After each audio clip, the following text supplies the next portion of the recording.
Et notre prochain panel, je l'ai déjà présenté, mais c'était le mauvais panel que j'ai présenté tout à l'heure. Mais cette fois, oui, Sydney sera bien présent et la perspective intersectionnelle des mouvements d'équité de genre. Et les membres, Sydney est également membre du réseau Avenir égalitaire. Il est fantastique, merci d'être ici. Et nous allons prendre une petite pause par la suite et nous reviendrons pour une séance de discussion. Ça fait 2 semaines qu'on ne s'est pas vu. Donc, on ne s'est pas vu. Nous allons voir un petit peu tout ce qui s'est passé. Merci, Sydney. Bonjour à tout le monde. Merci de nous avoir retrouvés pour ce dernier panel de cet incroyable sommet. Avant de commencer, ce panel aura lieu en anglais. Donc, si vous avez besoin de services d'interprétation, assurez-vous de récupérer les récepteurs pour l'interprétation en français. Il y a un téléphone qui a été perdu, donc n'hésitez pas à vous présenter à la réception pour le récupérer. Merci en tout cas de nous rejoindre pour ce panel. Je suis particulièrement ravi d'être ici avec vous, d'être un panéliste, d'être modératrice. Nous allons parler de mon sujet préféré. Pour ceux qui me connaissent, il s'agit de l'intersectionnalité, qui est un terme inventé par le Dr. Kimberly Crenshaw, une féministe éminente qui a développé le thème basé sur l'expérience des Afro-Américains au Canada et aux États-Unis. Nous avons perdu différentes identités. Nous avons intégré souvent à 100% l'identité suite à l'oppression que nous avons pu expérimenter, nous avons pu vivre.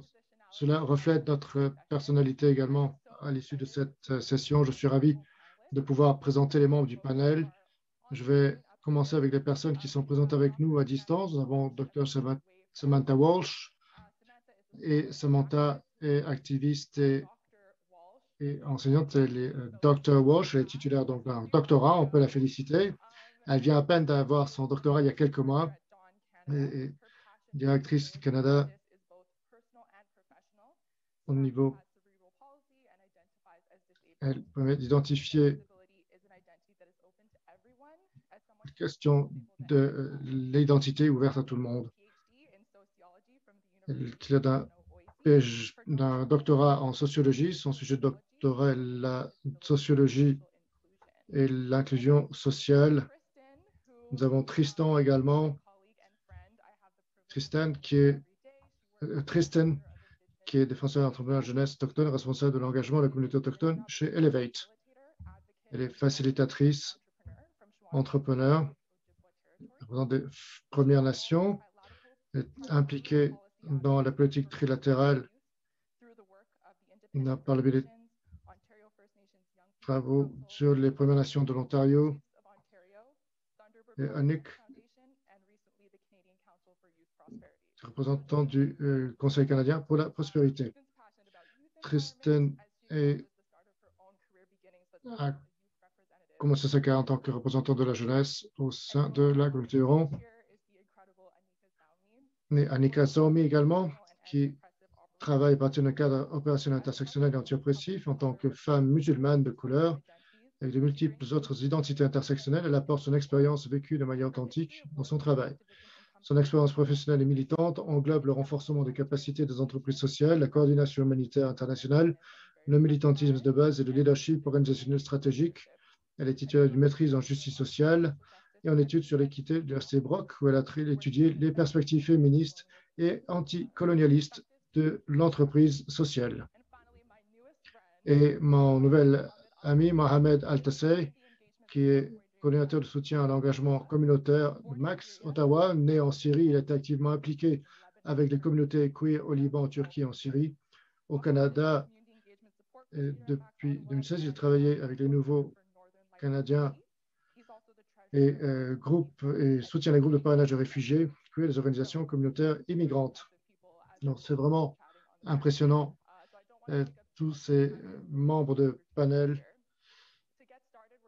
Pour commencer, nous allons parler un petit peu de vos activités, de vos travaux et ce que vous réalisez pour limiter ces brèches concernant l'identité, les impacts en fonction de ce que vous allez faire maintenant. Qui pensez-vous qui est le plus exploité, qui sont les plus exploités? Je pense qu'il y en a plus d'un et il y a de nombreuses expériences. Que pensez-vous des personnes exclues du ce mouvement d'égalité et d'équité de genre? Nous avons beaucoup de travail dans cette conférence propice à la sensibilisation. Alors, c'est une grande question, bien sûr. Merci de me laisser la parole pour commencer, pour parler de cette question de l'intersectionnalité. En fonction des travaux développés au Canada, je voudrais souligner qu'il y a une surreprésentation des femmes autochtones, des petites filles qui s'identifient comme souffrant de handicap depuis 2017. Les personnes avec des souffrant de handicap au Canada, la majorité sont des femmes, par opposition aux 3% des femmes qui sont autochtones et qui s'identifient comme ayant un handicap. Il est donc important de repenser à ces groupes qui travaillent pour l'équité et quand on repense au handicap, il ne s'agit pas d'études qui font l'objet d'une maîtrise, mais la manière par laquelle on peut procéder au changement et repenser ce changement et comment reconnaître les identités.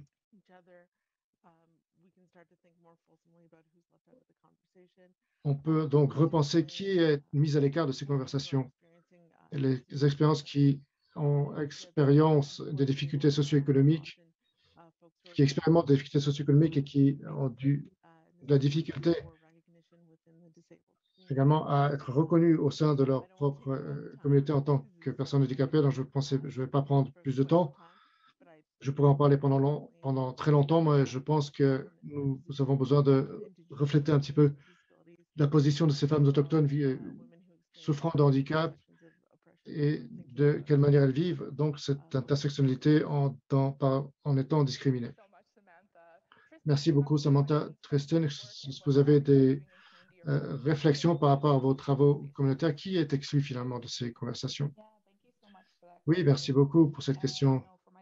Alors, en ce qui me concerne, en tant que femme autochtone ici au Canada, j'ai dû faire face à la réalité statistique.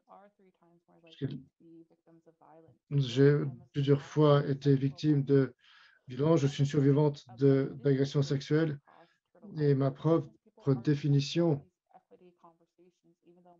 c'est que ces personnes qui sont écartées de ces conversations sont écartées malgré les différents traités, les différents accords et le rapport d'enquête sur les homicides et les violences à l'égard des femmes et jeunes filles autochtones. Il y a une recrudescence des violences à l'encontre des jeunes femmes et jeunes filles autochtones. Et d'après ma propre expérience, les experts qui abordent les rôles traditionnels au sein des communautés et l'objectif de vivre sans violence. Nous nous focalisons sur l'égalité pour les populations autochtones et aborder les questions de trauma intergénérationnel expérimentés par les personnes qui ont déjà vécu les brèches de l'inégalité qui leur empêchent de développer leur propre bien-être. Et cette approche permet de procéder différemment. Les changements coloniaux, les influences permettent de laisser la place aux perspectives autochtones. Et les communautés autochtones ont pleinement le droit de se diriger elles-mêmes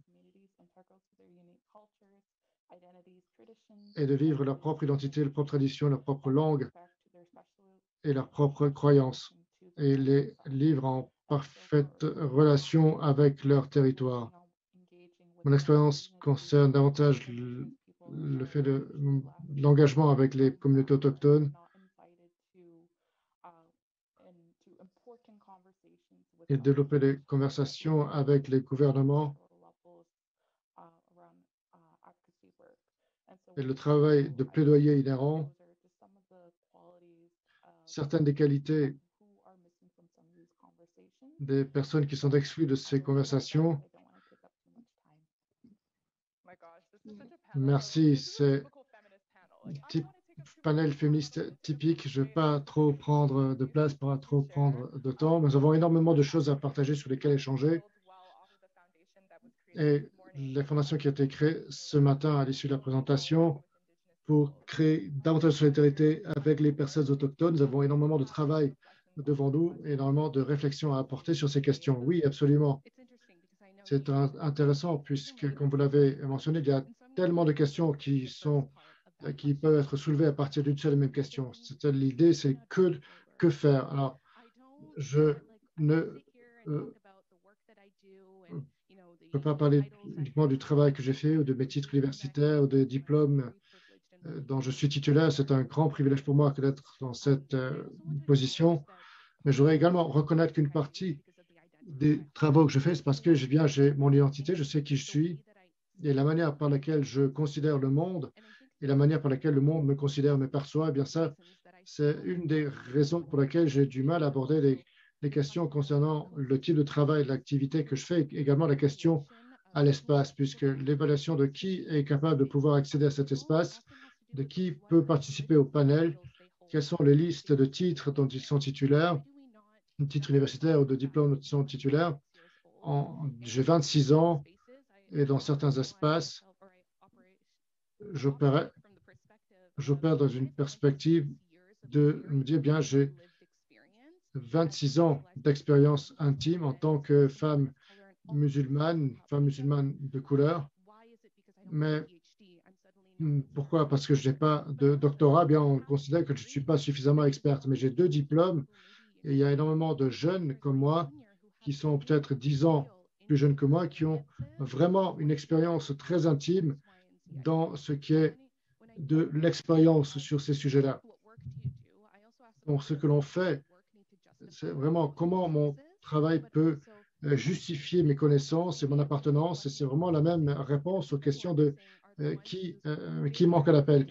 Alors, bien sûr, il y a l'existence dans ces espaces. Eh bien, à tout moment, le système est construit pour nous, pas par nous. Et souvent, nous sommes assis sur les épaules des géants. On voit que tout cela reflète souvent,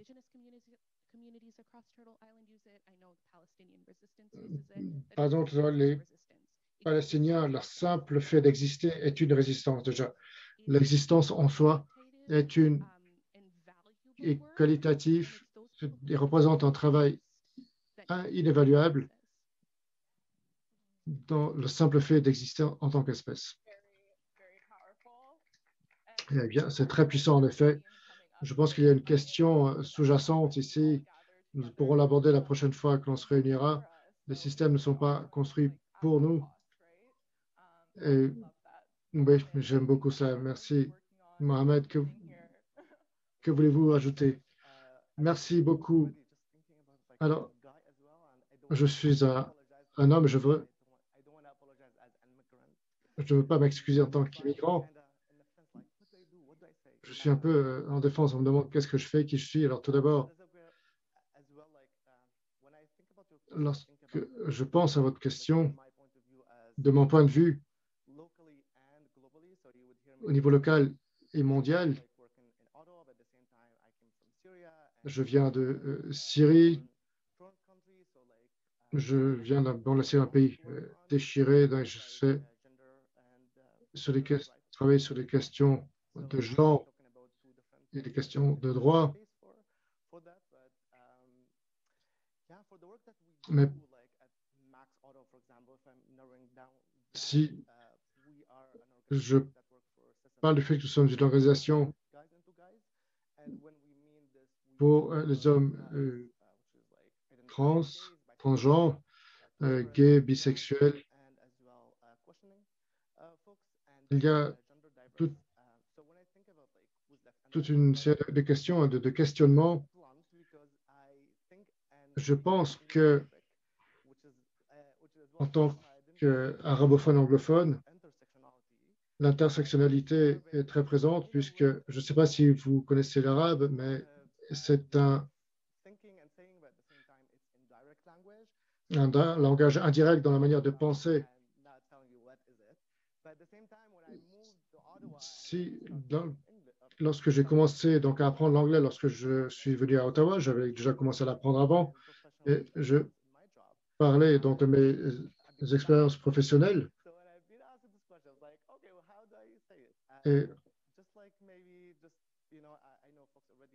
je connais des personnes ou des femmes également qui ont participé pleinement à nos travaux à Ottawa et la diversité de gens également. Lorsque l'on parle d'équité, d'égalité de genre, c'est toujours très binaire. On pense encore qu'il s'agit simplement des hommes et des femmes. Et nous, dans certains domaines, quelles sont les brèches que nous devons combler au-delà de la simple question de genre? Nous sommes en 2022. Nous avons fait face à de nombreuses crises humanitaires. Si l'on revient en Syrie, qu'on parle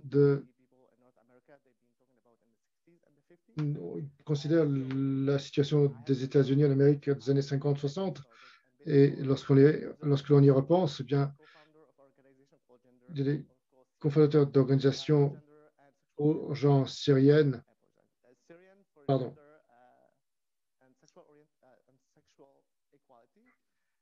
des organisations pour l'égalité sexuelle genrée. Lorsque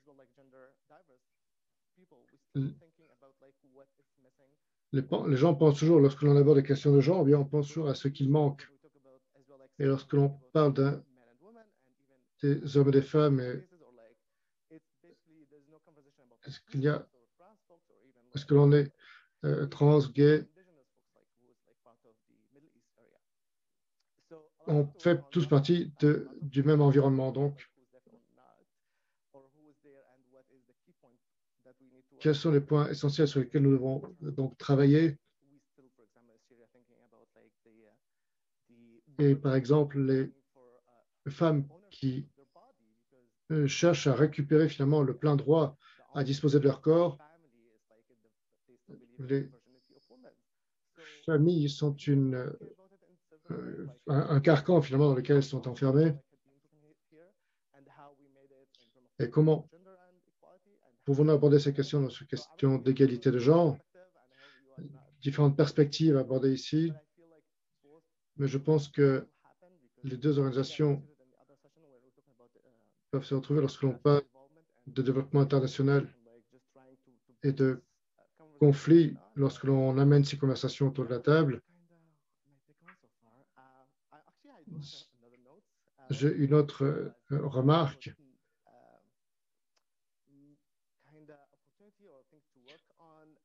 Une opportunité sur laquelle travailler, par exemple, en termes d'opportunités, moi en tant que migrant,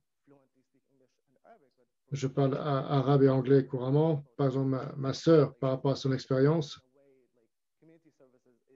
le service communautaire n'a pas fait suffisamment. Chaque gouvernement limite de plus en plus les services. Donc, lorsqu'on repense à tout cela, pour les organisations effectuées sur les 5 dernières années, la durabilité des financements est toujours en cours. Et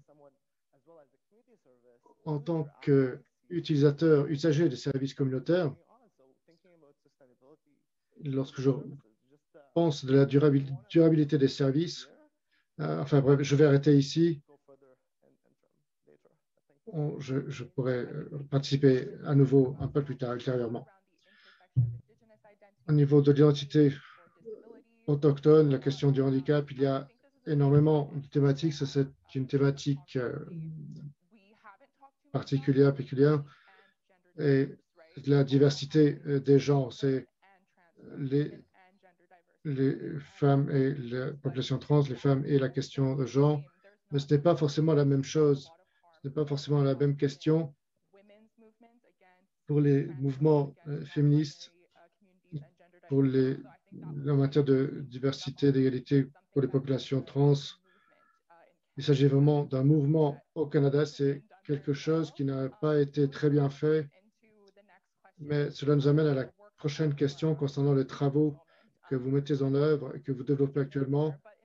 Donc, je ne sais pas qui est là, mais en termes de groupe, pouvez-vous partager avec nous certains succès ou de prise de décision ou de changement d'influence concernant l'équité de genre et les groupes que vous soutenez? Donc, peut-être que nous allons pouvoir commencer par Annika.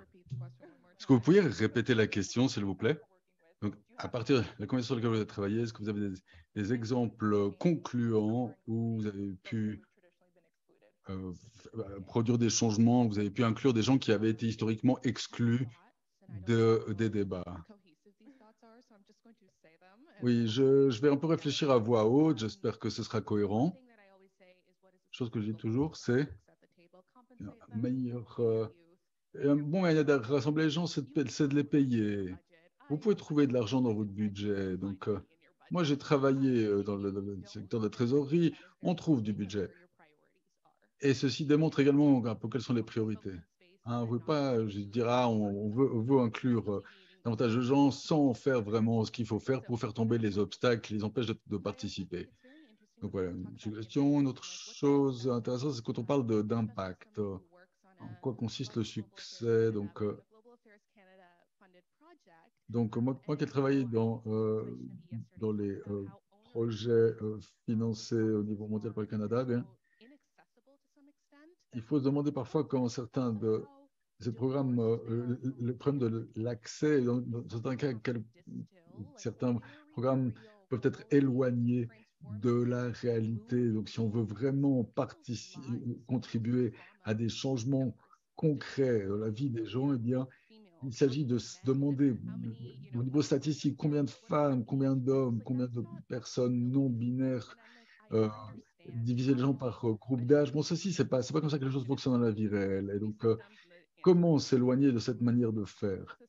Et donc, bon, ça, il s'agirait de parler de comment s'éloigner d'un système capitaliste colonial. Mais ça, c'est un autre débat. Mais en termes de succès, en termes d'impact, comment valorisons-nous et reconnaissons-nous ces moments de mouvement, les moments de changement, les moments les plus puissants auxquels j'ai assisté dans mon travail, c'est où j'ai vu des communautés se rassembler qui ne pouvaient pas se parler parce qu'il y a un problème de langue et qui, grâce simplement au service d'interprète, ont pu commencer à échanger ces communautés différentes se rendent compte que leur expérience de marginalisation est la même. Et, et si on se demande justement quel est l'impact, notre impact, c'est pas, on doit pas, il faut l'évaluer en termes d'interaction humaine, pas, c'est pas au système contre lequel nous luttons que nous devons charger de dire si nos programmes ont eu un impact positif ou pas. Christine, une histoire concluante que vous voulez partager dans l'inclusion de la communauté avec laquelle vous travaillez, dans les espaces où vous êtes exclus. Oui, merci pour cette question. Je vais revenir sur ce que les autres intervenants ont dit. Moi, je travaille dans un secteur totalement nouveau. Moi, je travaille dans l'innovation et je me suis rendu compte que justement dans ce secteur de l'innovation, il n'y a pas peu de personnes autochtones représentées. Et donc, j'ai tenté de soutenir ma propre organisation et d'autres organisations d'engagement autochtone, explorer ce secteur pour tenter de soutenir les communautés sous-représentées, leur permettre d'avoir accès à des positions qui leur permettent de se développer, de prospérer. Et donc un élément qui a surgi dans ce cadre, ce n'est pas seulement le manque de représentation, mais souvent les populations autochtones ne disposent souvent pas des les infrastructures au sein de leur communauté pour accéder, par exemple, à une réunion telle que celle qui nous réunit aujourd'hui. Donc voilà, il s'agit d'obstacles tout à fait concrets. Donc dans le contexte de la pandémie où tout est devenu virtuel, eh bien au sein de ma Première Nation, eh bien, nous n'avons pas de fibre optique, nous pouvons pas, ma communauté ne pouvait pas travailler à distance comme ça. On ne pouvait que s'imaginer de ce à quoi ressemble une vie où un tel accès existe. Et donc voilà le genre d'obstacle qui existe à l'inclusion des populations autochtones dans l'innovation.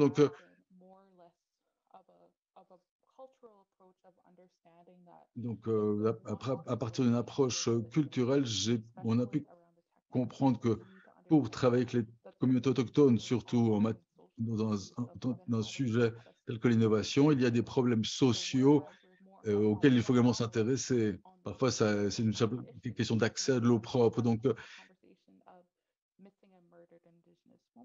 Ou si on parle des assassinats, des féminicides de femmes autochtones ou d'enlèvements, eh bien, ce sont d'autres sujets sociaux dont il faut également tenir compte. Mais au cours de mon travail, eh bien, il est important de constater, également dans le reste du Canada, et au cours de l'année dernière, on a pu constater cet énorme mouvement en direction de la réconciliation. On voit que justement le gouvernement canadien et le reste de la population commencent à se demander comment parvenir à cette réconciliation.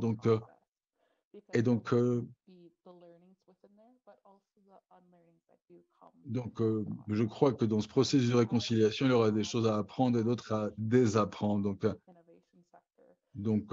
Au sein du secteur technologie et d'innovation, ce que mon organisation tente de faire, c'est de fomenter justement cette réconciliation, de lancer le débat sur la réconciliation et quelle forme cette réconciliation pourrait prendre dans le cadre du travail avec les communautés autochtones. Et moi, ce qui a bien fonctionné pour nous, c'est justement l'approche culturelle, à savoir que au moment où on commence à coopérer avec une communauté autochtone, il s'agit de bien comprendre le cadre culturel.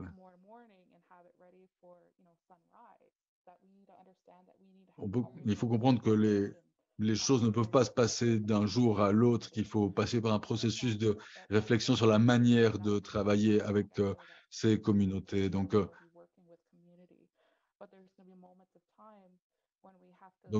Lorsqu'on travaille avec ces communautés, il faut également parfois prendre du recul pour prendre le temps de la réflexion. Voilà, j'en reste là. Merci pour votre question. Quelque chose qu'on a déjà dit plus tôt, c'est qu'il faut respecter la chronologie, le temps de cette communauté. Il ne faut pas tenter de forcer ces communautés à être disponibles. Les priorités de ces communautés.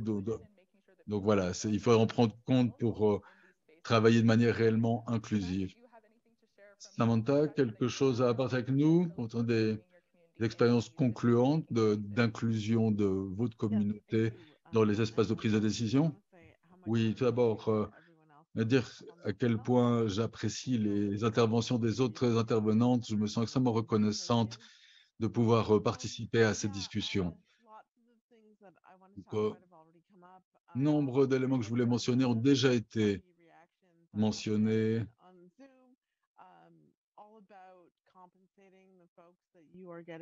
Effectivement, ce qui vient d'être dit sur le fait de payer les, les représentants des communautés sous-représentées je peux parler à partir de ma propre expérience. Souvent, on s'attend à ce que les personnes handicapées doivent travailler gratuitement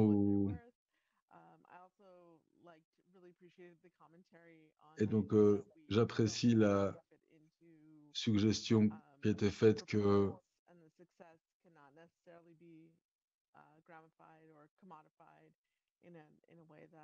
que les succès d'une initiative ne doivent pas être évalués en fonction des critères du système dominant,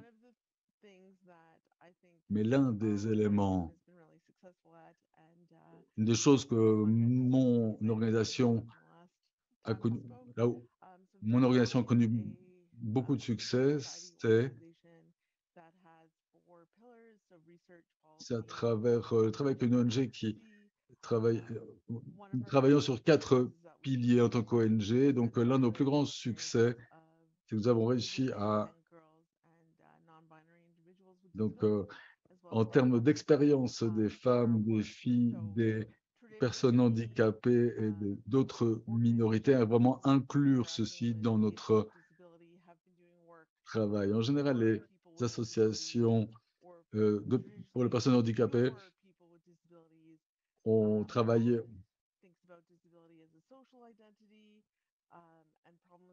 ont abordé le handicap du point de vue social et de suivre un modèle social d'intervention.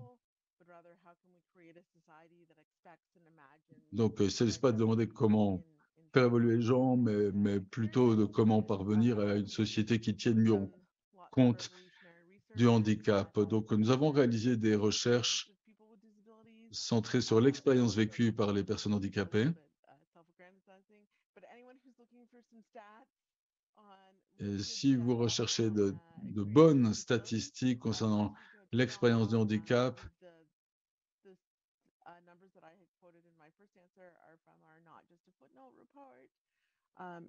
donc je vous invite à consulter les rapports que nous avons publiés, un rapport qui s'appelait Act on the Fact, qui présente différents faits concernant le handicap en donnant une vision mondiale, pas seulement du Canada, mais aussi de la situation au niveau mondial.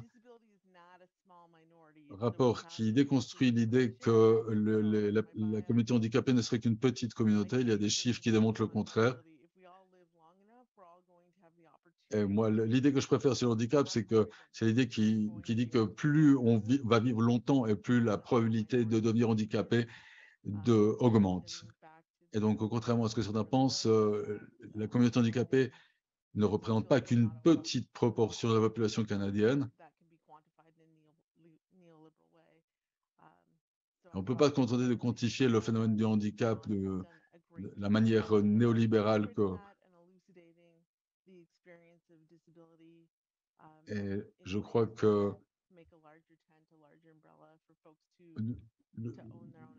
on a fait du beau travail de mieux décrire cette expérience du handicap. Donc, nous nous intéressons vraiment à l'expérience vécue par les personnes handicapées, et pas seulement, donc, pas seulement pour le handicap, mais également avec le handicap.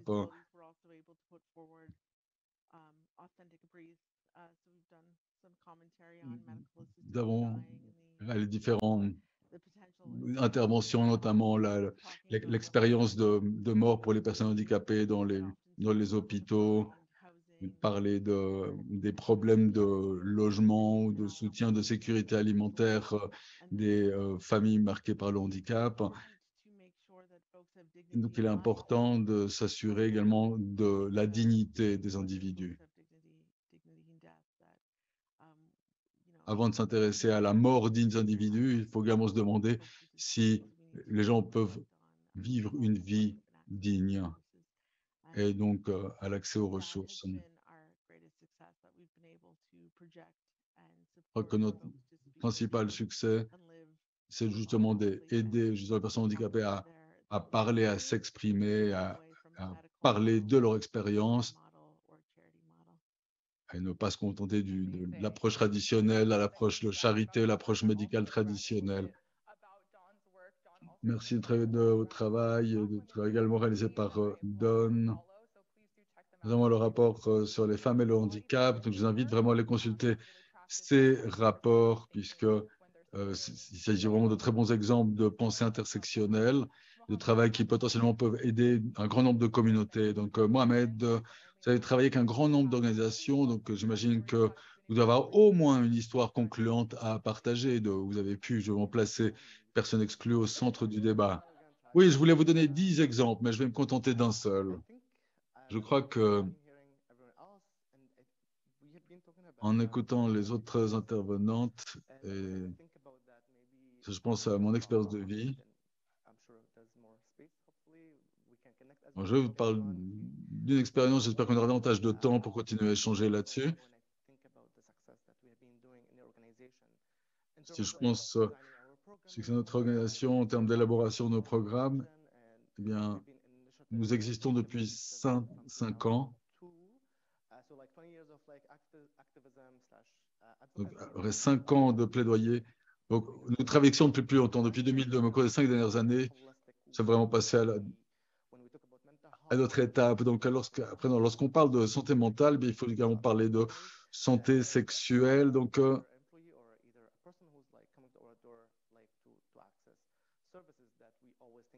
il s'agit d'offrir, de permettre l'accès aux services dont les gens ont besoin, et pas seulement les services de santé mentale. Donc, je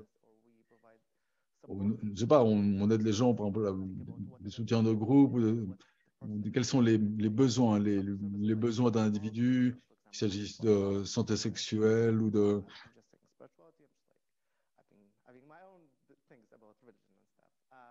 Bon, on peut penser à différentes choses, mais si on pense à la santé, eh bien, il faut adopter une approche intersectionnelle et donc,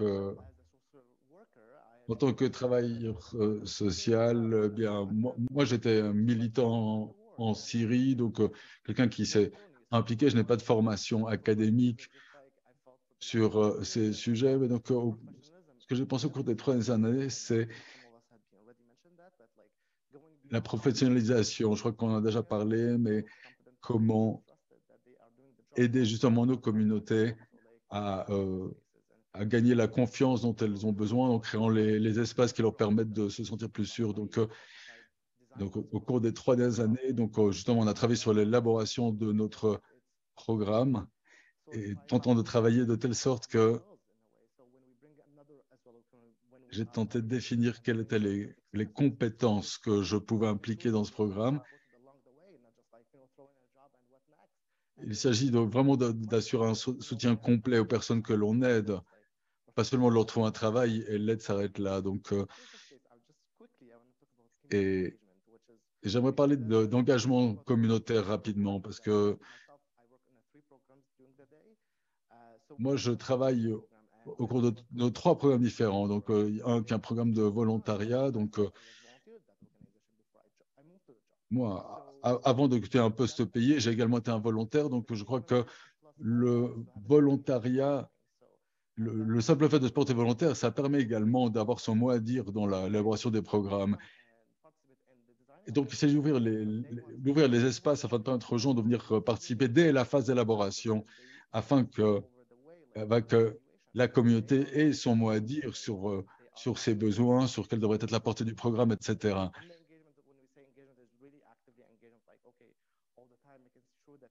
On parle d'engagement, bien, il faut s'assurer que les espaces existent pour permettre aux gens justement de s'engager et leur permettre d'avoir leur mot à dire. Je pourrais vous dire davantage sur les autres espaces où j'ai parlé, mais je vais en rester là. On pourra poursuivre ce débat si on en a l'occasion. Je rappelle, le thème de cette conférence, c'est la collaboration. Donc, ceci n'est que le début de la discussion. Donc, je crois qu'un élément qui ressort constamment, c'est l'expérience de vie. On peut même parler d'expérience que l'on vit, que l'on continue de vivre à l'heure actuelle. Donc, en même temps, nous travaillons aux espaces très structurés, des espaces qui n'accueillent qu'un certain type de personnes.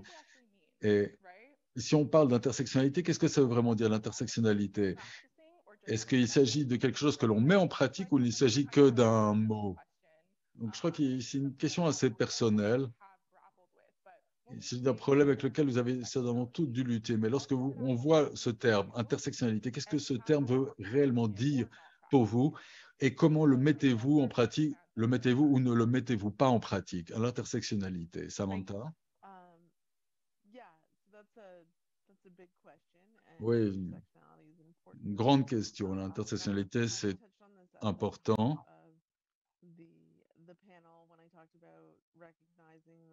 Lorsque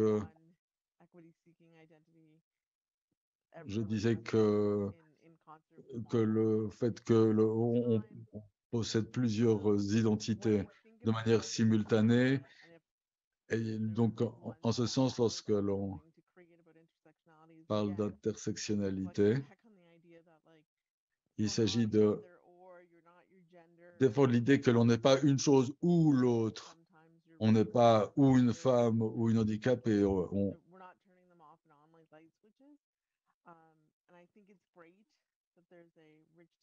Nous possédons plusieurs identités à la fois. Et donc, le fait qu'il y ait tout un débat au sein des facultés de sociologie sur l'intersectionnalité, malgré cela, je crois que nous avons besoin davantage de conscience collective sur l'intersectionnalité. Là où des changements doivent se produire, c'est au niveau politique. Je vais prendre comme exemple la violence sexiste ou violence de genre. De nombre de politiques ou de ressources à l'attention des femmes victimes de ces violences. Et bien souvent, ces politiques n'envisagent pas que cette victime de ces violences puisse également être une personne handicapée, que ça peut lui poser des difficultés supplémentaires lorsqu'elle doit fuir son foyer en urgence. Donc, ce que je tente de toujours rappeler aux gens, c'est que lorsqu'on parle de politique de soutien, eh bien, il ne faut pas imaginer forcément une personne standard dans cette situation. Il faut imaginer que cette victime puisse posséder différentes expériences, avoir vécu une série d'expériences différentes. Si je pense à ma propre expérience de vie, eh bien, je crois qu'une des autres intervenantes l'a déjà mentionné. Bon, moi, depuis toujours, j'ai connu cette expérience du handicap et j'ai toujours été fasciné par le nombre de gens qui ont commencé à comprendre ce que je disais sur le sujet à présent que j'ai obtenu mon doctorat. Donc, ça me fascine voir à quel point les gens tiennent davantage compte de ce que je dis depuis que j'ai obtenu un doctorat.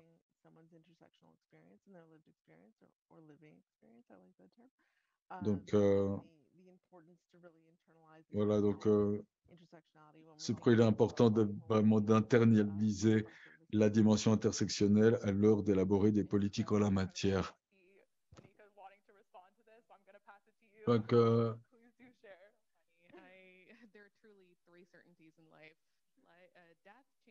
vas-y, vraiment vous répondre. Oui, j'ai beaucoup de choses effectivement à dire, mais je crois que ma principale réflexion concernant l'intersectionnalité, c'est que ça me frustre de voir que ça devient un mot à la mode et que sa définition a été commercialisée. C'est en train de devenir un débat. Dans une bonne partie d'entre vous a déjà entendu. On va dire, ah, bah, les gens ont plusieurs identités. Mais c'est pas vraiment comme ça qu'il faut envisager ça. On a inventé ce terme pour reconnaître le fait que nous possédons différentes identités, mais ça va au-delà de ça. C'est aussi l'idée que, au-delà de nos différentes identités, il existe une expérience unique, propre aux différentes identités. Un exemple, d'un côté on a une femme noire, d'autre une femme blanche. Les deux connaissent l'expérience consistant à être une femme, mais leur expérience est en même temps très différente à cause du facteur racial qui vient s'ajouter. Donc, par exemple, il y a certaines femmes blanches qui il reprend un archétype de pureté, d'innocence, un stéréotype qui sert à renforcer le racisme. Donc, le discours raciste dit on ne peut pas rester des réfugiés qui vont venir salir littéralement nos femmes blanches. Et donc, tandis que le stéréotype de la femme noire, c'est la femme noire en colère. Et donc, ces femmes, au-delà de l'expérience du sexisme, mais ce qu'il s'agit bien de comprendre ici, c'est que ces deux expériences de femmes et l'expérience raciale donnent un résultat très différent. Donc, moi, je ne suis pas seulement une femme, je suis une femme musulmane. Donc, quelle est mon expérience de musulmane dans un système islamophobe, mais je suis également une femme et en même temps, je suis une femme musulmane. Et donc, il ne s'agit pas seulement de demander si je suis opprimée parce que je porte le hijab. Donc, ce n'est pas une question qu'on va poser à une femme non religieuse, mais on la pose à cause de l'interaction de ces identités. Donc, lorsqu'on pense au sens du terme intersectionnalité, eh bien, je défie les gens de leur demandant qu'est-ce que ça veut dire pour vous? Mais ce terme a été simplifié, est en train d'être commercialisé parce que c'est un terme vendeur, hein, on a plusieurs identités. Bon.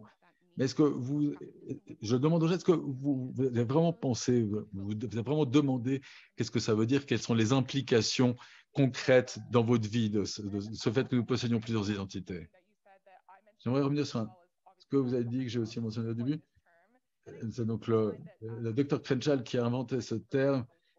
Et d'un terme à la mode, on a tendance à oublier d'où vient ce terme.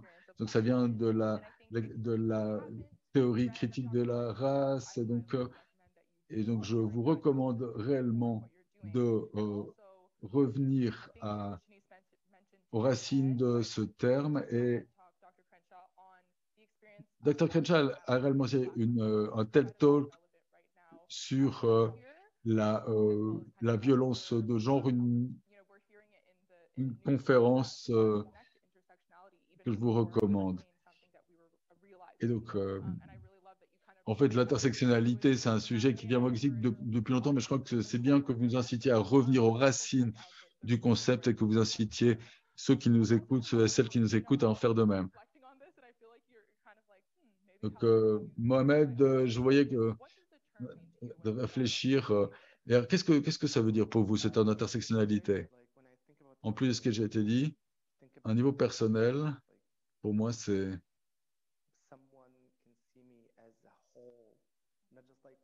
quelqu'un peut m'envisager d'une manière complète et pas seulement à cause d'un des éléments, un élément de ma personne, ma couleur de peau ou mes cheveux. Mais l'intersectionnalité, c'est la possibilité d'être considéré comme un être humain. En Syrie, j'ai été discriminé à cause de ma religion, à cause de mon genre.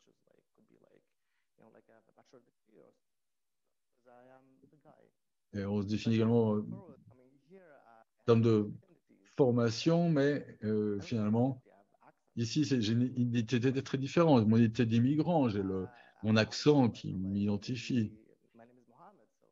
Je m'appelle Mohamed, donc les gens, simplement du fait que je m'appelle Mohamed, les gens vont se comporter d'une certaine manière avec moi. Donc, et plutôt que les gens commencent à projeter leur idée sur cette personne au lieu de permettre de se définir elle-même. Et donc,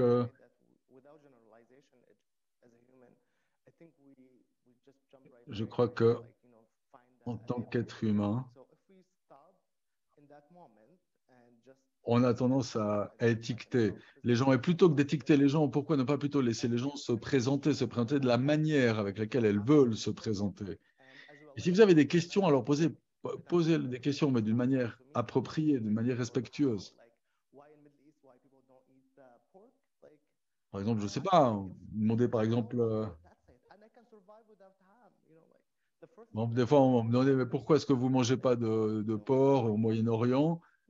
Bon, vous savez, on n'a pas besoin, on n'a pas besoin de, on peut très bien survivre sans manger de jambon, mais pourquoi plutôt que de poser ce genre de questions, est-ce que vous mangez du jambon? Permettez-moi de me définir moi-même.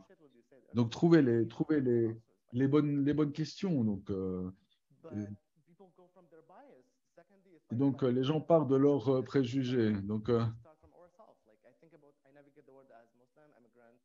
Voilà, moi, j'ai traversé le monde en tant qu'immigrant musulman.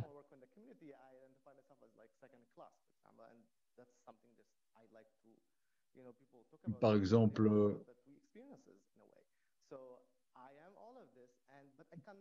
bon, j'ai différentes identités, mais finalement, moi, ma personne, j'aimerais pouvoir simplement me présenter comme je suis, ne pas, par exemple,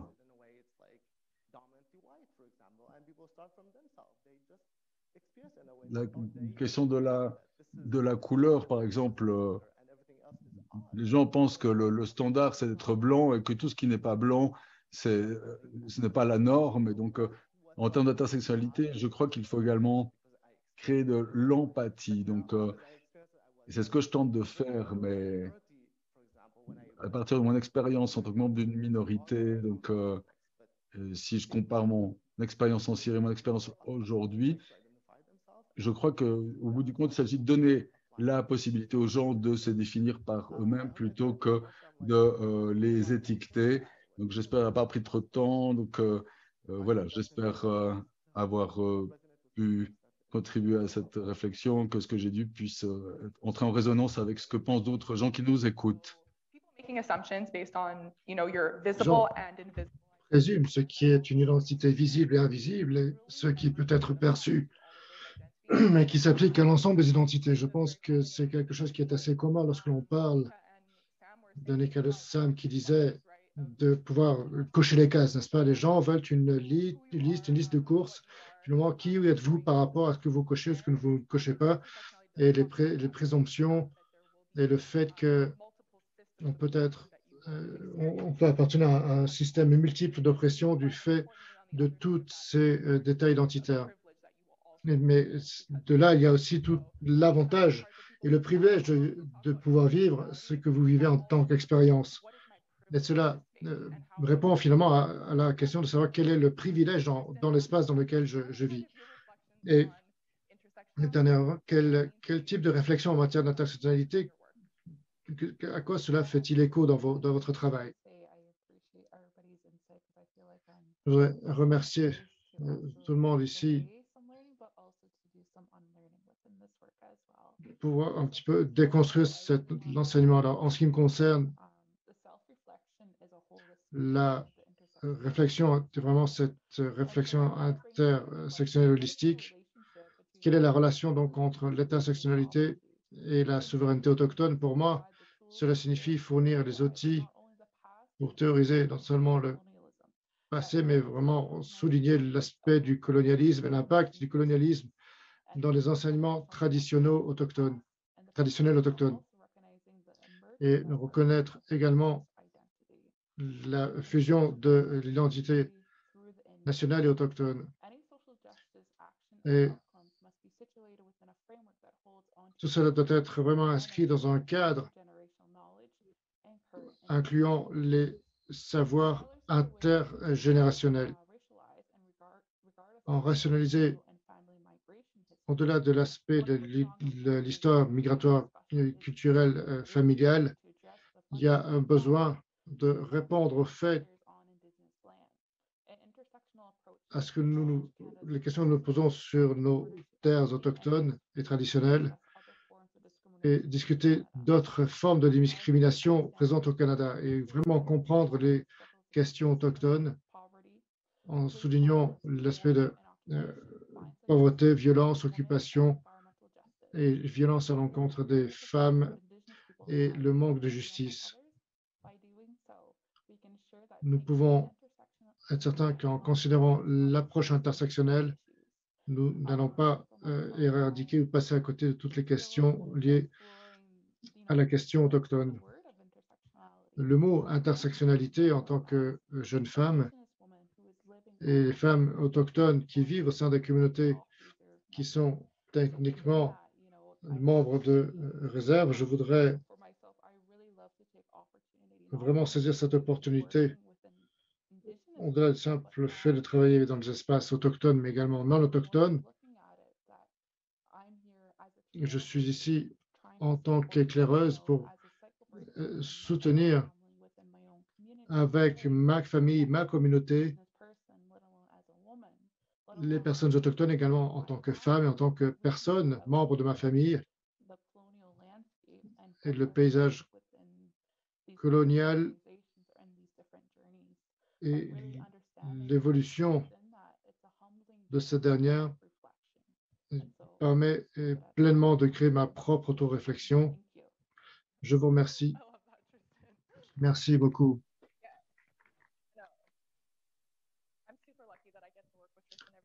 Je suis vraiment chanceuse de pouvoir travailler avec elle bientôt. Et concernant toute cette idée, ce qui est intéressant, ce que vous avez souligné, c'est très important, puisque même dans le concept d'intersectionnalité, lorsqu'il apparaît dans l'aspect de l'expérience de la colonisation et qui est aujourd'hui utilisé pour vraiment décrire les manières par lesquelles nous avons pu expérimenter certains privilèges et la manière par laquelle vous parlez de l'intersectionnalité qui peut être comprise dans le contexte des colons de l'époque. Et nous reprenons un petit peu cette idée que uniquement parce que vous avez expérimenté différents systèmes d'oppression basés sur votre identité, cela ne vous absout pas forcément de toute responsabilité ou implication au sein de votre communauté ou de toute autre compréhension. Il ne nous reste plus beaucoup de temps, donc je voudrais juste conclure le panel. Nous avons eu des conversations très profondes. L'ensemble de la journée a été particulièrement intense. Je voudrais juste donner le mot de la fin à chaque panéliste en une seule phrase pour à retenir. Qu'est-ce que ça serait? Qu'est-ce que vous retiendrez en une seule phrase? Je vais commencer avec Samantha.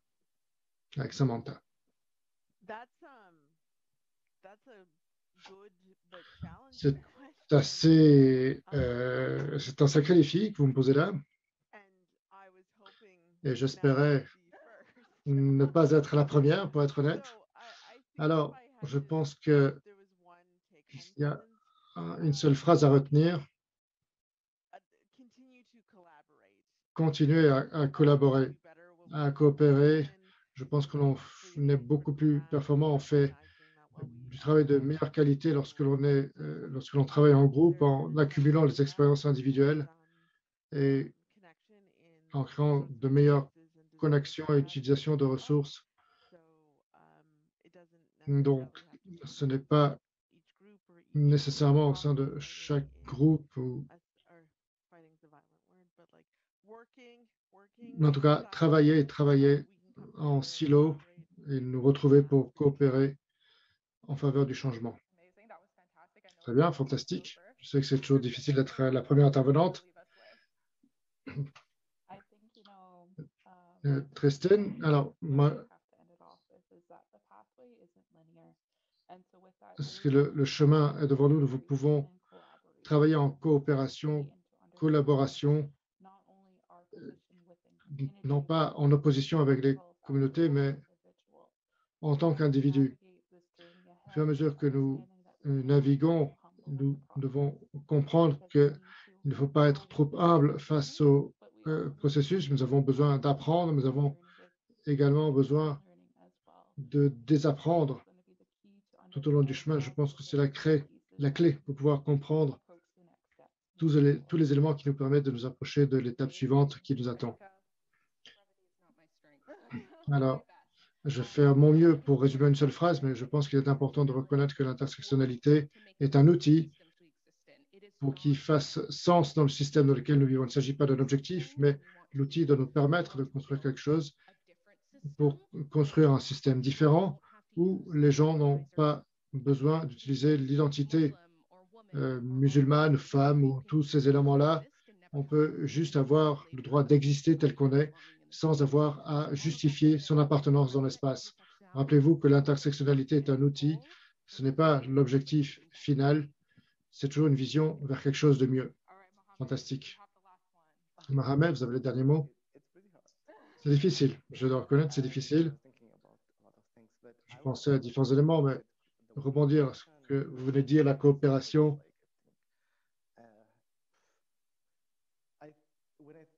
Lorsque je pense à ce que vous avez dit, vous avez parlé d'un outil. L'outil, c'est une action également qui doit nous permettre d'agir, de créer intentionnellement. Et c'est un petit peu ma philosophie pour le travail, de penser à l'échelle mondiale.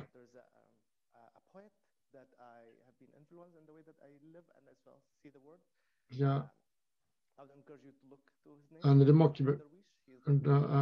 Mahmoud Darwish, un Palestinien qui me permet d'avoir une autre vision du monde, qui est un visionnaire vraiment lorsqu'il parle de la question autochtone des années 60. Il a donc ce point de vue. Je vais vous laisser avec une seule ligne en matière de solidarité sur laquelle il est très important de réfléchir et de penser en incluant autrui. On ne peut pas penser tout le temps à soi. Il disait, lorsque vous conduisez